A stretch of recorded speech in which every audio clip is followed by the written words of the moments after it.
जो वंशावली बनवा रहे हैं, वंशावली में क्या कर रहे हैं, यानी बहन का नाम को जैसे ही दर्ज कर रहे हैं तो अब उनसे जो है एक तरह से आपको सपोर्ट लेना पड़ रहा है, यानी एनओसी लेना पड़ रहा है, या तो हिस्से में उनके भी नाम को दर्ज करना पड़ रहा है। यानी बेटी बहन को नहीं मिलेगा अधिकार, तो बहन ने क्या कर दिया, भाई को दे दिया पिता की संपत्ति। और ऐसा होता है, लेकिन ऐसा किया कैसे जाता है ये बेहद जरूरी है। यानी कौन सा ऐसा प्रक्रिया है जो सही प्रक्रिया है, ताकि भविष्य में किसी प्रकार का कोई दिक्कत नहीं हो। यानी देखें, अगर यहाँ पर मान लेते हैं पिता का जो संपत्ति है, पिता का जो प्रॉपर्टी है, इसमें एक है यहाँ पर बेटा, दूसरी है बेटी।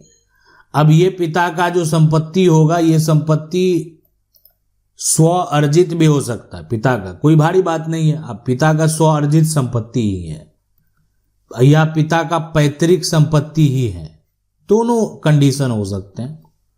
तो दोनों कंडीशन में ही यानी पिता का जो संपत्ति, पिता का जो उत्तराधिकारी है वो बेटा और बेटी दोनों है, इसलिए कि दोनों को हमारा कानून जो है अब बराबर का हक देता है। जैसे ये कंडीशन उत्पन्न ही नहीं होता कि जो बेटी बहन है ना को नहीं मिलेगा अधिकार, या बहन ने भाई को दे दिया, तो ये जो है ना यहाँ वही बात हो गई, भाई ने अपनी संपत्ति भाई को दे दिया, तो ये हो गया कि आपको कम सुनने को मिलता होगा। लेकिन बहन का क्या होता है, विवाह हो जाता है, बेटी का जो है विवाह हो जाता है, वो अपने घर चली जाती है, तो उसके बाद उनका अधिकार क्या होता है, खत्म होता है, नहीं होता है। इसलिए उनको तो कानूनन बराबर का अधिकार है। लेकिन जो कुछ ऐसे तरीके हैं जिससे उनसे जो हक है ना वो अपने ऊपर ले लिया जाता है, और वो प्रक्रिया को फॉलो करके, यानी वो जो ले लेते हैं उसको जैसे वो फॉलो करते हैं, तो फिर उनको जो है कोई समस्या उत्पन्न आगे नहीं होता है। लेकिन देखें, एक बात, इस बात को आप समझ लें कि कोई भी जो हकदार है ना, यानी उनके द्वारा ठीक है आज जो है यहाँ पर हक त्याग कर दिया गया, लेकिन क्या उनका दावा फिर से हो सकता है? क्या एक तरह से कानूनी प्रक्रिया हक त्याग के बाद जो है वो कानूनी प्रक्रिया में जा सकते हैं? तो देखें, इसके लिए कानूनी प्रक्रिया में अपने हक को दोबारा प्राप्त करने के लिए जाना कोई बड़ी बात नहीं है। लेकिन इससे ये नहीं होगा कि आप जो है ना एक समय सीमा के बाद जो है, तय समय सीमा के बाद जो है आप जाएंगे और आप अपना जो है दावा पेश करके अपनी संपत्ति को प्राप्त कर लेंगे। इसलिए कि एक बार जब आप किसी को दे देते हैं तो वो आपके हाथों से चला गया, दोबारा आप दावा करके उसको इतनी आसानी से प्राप्त नहीं कर पाएंगे। इस बात को आप समझ लें, ये इतना आसान नहीं होगा। अब यहाँ पर बात करेंगे कि आखिर तरीका कौन कौन सा है। तो ये जो तरीका आप देख रहे हैं ना, ये पहला तरीका की अगर बात करें यहाँ पर, तो ये है यहाँ पर रिलीज डीड। अब दूसरा जो तरीका है, क्या ये भी होता है? तो गिफ्ट, यहाँ पर गिफ्ट डीड हो गया। तीसरा जो तरीका हो गया वो हो गया यहाँ पर फैमिली सेटलमेंट का, है ना, फैमिली यहाँ पर जो हो गया सेटलमेंट, ठीक है, सेटलमेंट। और चौथा जो हो गया वो हो गया सेल डीड का, सेल डीड। अब देखें कौन सा तरीका आसान है। सबसे बड़ी बात है कि आसानी से आप कौन सा तरीका जो है अपना कर अपनी जो बहन है उनको हक जो है उनका आप त्याग करवा सकते हैं। तो वो उसके लिए विकल्प, तो ये फैमिली सेटलमेंट जो है इसमें आखिरकार क्या होता है कि इसमें बहुत सारे वारिस होते हैं, ठीक है, कि और उसमें तय करना होता है, ठीक है आपस में हम लोग ये विचार कर लिए कि ये संपत्ति में से मेरा कोई संपत्ति में हक नहीं होगा, तो इसमें सभी का हिस्सा की तय किया जाता है, सभी का जो है ना हिस्सा जो भी है, हक जो है हिस्सा तय किया जाता है। इस बात को आप समझ लें इसमें। तो अब ये हो गया फैमिली सेटलमेंट वाला कि जो लोग हैं परिवार में उनका जो शेयर है, उनका जो अधिकार है उसको वहां पर क्या किया जाता है, तय किया जाता है। अब आगे बात करेंगे। सबसे पहले ठीक है ये तय किया गया, तो आखिरकार क्या होगा, वंशावली में तो बहन का नाम तो दर्ज है, तो सबका शेयर हक तय हो गया। अब इसमें क्या हो गया कि जो प्रॉपर्टी पिता की संपत्ति है, ये एक भाई थे या दो भाई होंगे, जो भी होंगे, ये इनके नाम पर जो है आकर दर्ज हो गया। ये इस ऐसा दस्तावेज बना कि सारी प्रॉपर्टी का नामांतरण, सारी प्रॉपर्टी का दाखिल खारिज, ठीक है, दाखिल खारिज जो है इनके नाम पर होगा। और ये कह सकते हैं ये पंचनामा भी तैयार कर लेते हैं फैमिली सेटलमेंट का, यानी उसमें जो है आसपास के जो लोग हैं वो उस पर दस्तखत भी करेंगे।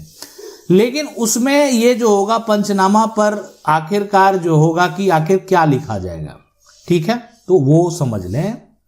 देखें, इस तरह का दस्तावेज अगर आप खुद तैयार नहीं कर सकते हैं तो आप किसी वकील से संपर्क कर सकते हैं, उनसे बात कर सकते हैं। लेकिन हम आपको बता दें कि यहाँ पर होता है कि ठीक है, ये मैं जो है अब यहाँ पर सारा हो गया, अपना कहाँ के आप निवासी हैं ये दे दिए, यानी अपना एड्रेस आपका हो गया।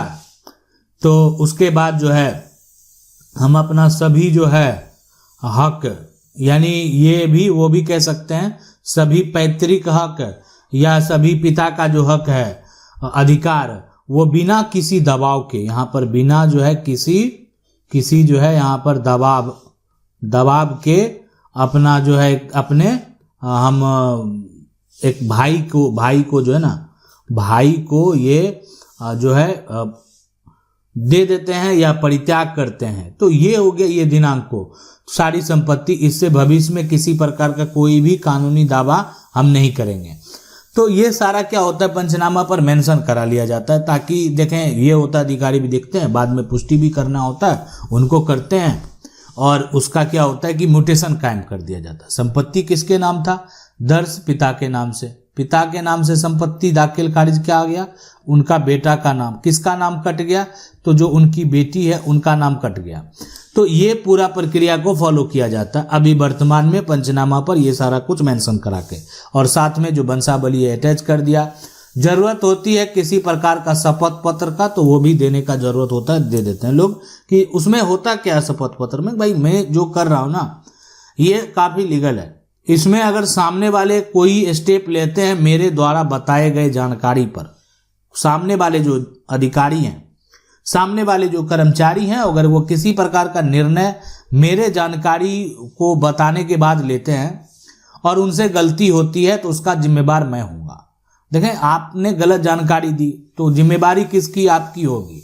तो इसलिए ये जो है दस्तावेज बनाने में आपको सही जानकारी जो है देना चाहिए। अब ये सारा बात लिखा गया तो पंचनामा को आपको जो है म्यूटेशन में भी देना बेहद जरूरी होता है। ये नहीं कराएंगे तो फिर धीरे धीरे वो तो पिता के नाम पर ही रह गया और आपका ये पंचनामा कहीं खो गया, गुम हो गया, और तो पंचनामा का समय भी काफ़ी बीत जाएगा, तो फिर आपको फिर से बनाना पड़ेगा। तो इसलिए जो है टाइम बेहद ज़रूरी है, यानी ज़मीन का म्यूटेशन के लिए आपको ये आगे जो है दे देना चाहिए। अब ये जो प्रक्रिया है ना यहाँ पर, इसमें जो क्या होता है कि अब आप इसको ऑनलाइन अप्लाई करेंगे।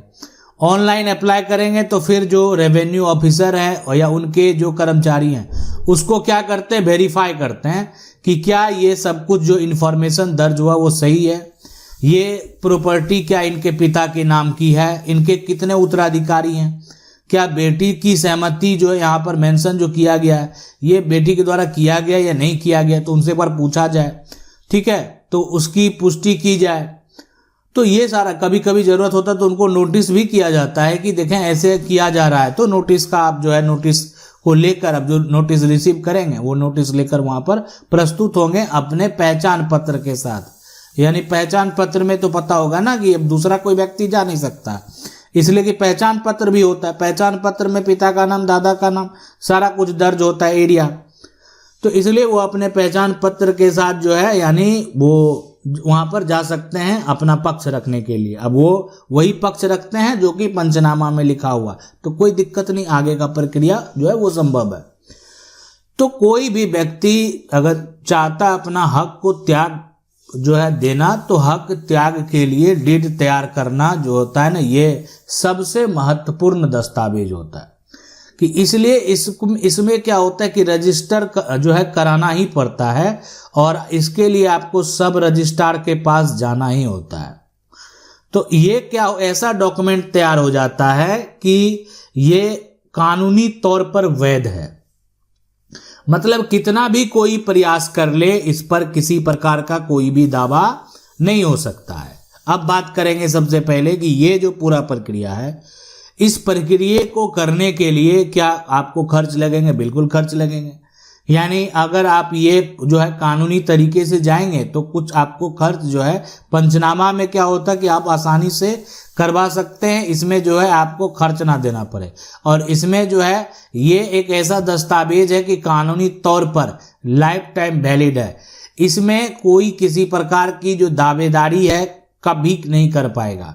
पंचनामा में जो है अगर हो सकता है कि दावेदारी फिर से संभव ही है। अब ये जो दस्तावेज होता है यानी सब रजिस्ट्रार के पास जो रजिस्ट्रेशन हो जाता है, इसमें क्या होता है कि एक बार आपने त्याग कर दिया ना तो फिर आप कभी भी उस पर दावा नहीं कर पाएंगे, कभी भी नहीं।